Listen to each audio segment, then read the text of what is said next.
Hello everyone, welcome to another Rick's Picks. Today I'm going to be doing my review of the G.I. Joe classified figure, the Crimson Viper. So what I'm going to do is I'm going to take a look at him in packaging, then I'm going to take a look at the figure and his accessories, and then I'm going to give you my thoughts on him. And also this week I'm going to be doing a lot of G.I. Joe classified figure reviews, so go ahead and check all those videos out as well. And if you like any of these videos, go ahead and hit that thumbs up, share, and subscribe. They're small clicks for you, but it really helps this channel grow. So without any further ado, let's get to the review. All right, so here he is in packaging. You got this nice picture of the figure, his accessories, a little bit of art, G.I. Joe Classified series, the Cobra logo, Hasbro, his name. Up here you got your choking hazards and age restriction. And if you tilt it like this, you got the G.I. Joe Classified logo. Spin them around this way. You get the same front art, G.I. Joe Classified, and what number he is. Spin around this way.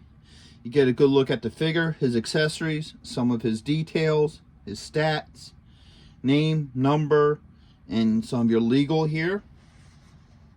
Spinning around this way, you got your QR code, his number, and his stats. And then last but not least, underneath you got a little bit more legal. So with all that being said, let's open him up and see what he's about. All right, so here he is out of packaging. Once again, we get another Viper. I believe there's been about 4 or 5 different repaints of the Viper, maybe more. I know there's a bunch of them, but you got this crimson one, you have the Python Patrol, you got the regular Viper, then you also have the Viper set, which was 3 different Vipers with different paints, and then, you know, so forth. So there's a bunch of different paints with him. And I believe that the reason they do that is because he is a common figure. You know, he's one of the most notable troops. So they can always reuse, you know, the molds for this figure. So he basically has the same look as any of the other Vipers. The same with the points of articulation. So the head's on a ball joint. Got a shoulder joint, a swivel, and an elbow joint. Plus a wrist joint. Okay. Put the arms up. You got this torso joint here. Got a thigh joint. It's kind of weird. Got your swivel. Yeah, this joint don't really want to go up too high and stay. Alright, so you also got a knee joint. Swivel at the bottom of the boot. Well, top of the boot, I'm sorry. And then you have an ankle joint. Alright. And he comes with pretty much the standard weapons that they come with. So you got your backpack. Just spin them around. This just goes right back here. No issues with that. Alright.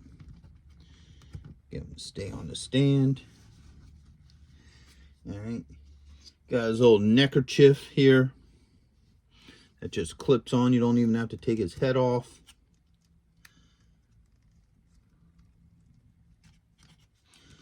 Alright. Got his signature goggles that sit up on the top of his head. Always wondered that about the Vipers. Always wondered why they had these goggles that sit up there. You know, that's pretty much all they're good for, I mean. Alright. Comes with a pistol. Alright. So that we'll put in this hand. Whoops. Alright.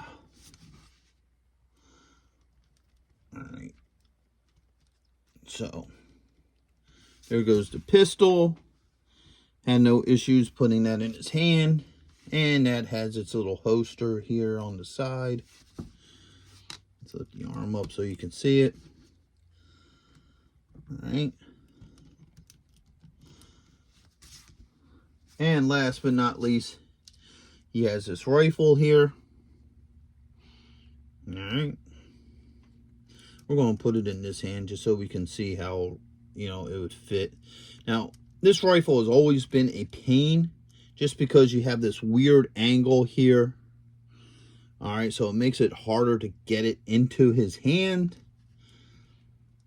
Alright. You got to work it around the thumb and finger in just the right way. that it just, all right, what I gotta do is I gotta bend the thumb out. That's what you gotta do with this. There we go. All right, so once you bend the thumb out, as you can see, he holds it nicely. Oops. No issues there. So overall, he is a cool looking figure. You know, once again, he's just another number to add to your rank of Vipers. You know, there's, like I said, there's been a couple of repaints, and if you're into really world building and you want them all, then this is a great figure.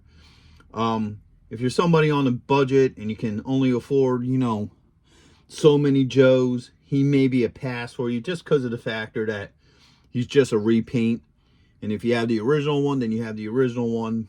But other than that, I think he's cool looking. He'll go with the rest of your Joes. So with that being said, I hope you guys did like this review. If you did, go ahead and hit that thumbs up, share, and subscribe. It's a small click for you, but it really helped this channel grow. So until the next one, late.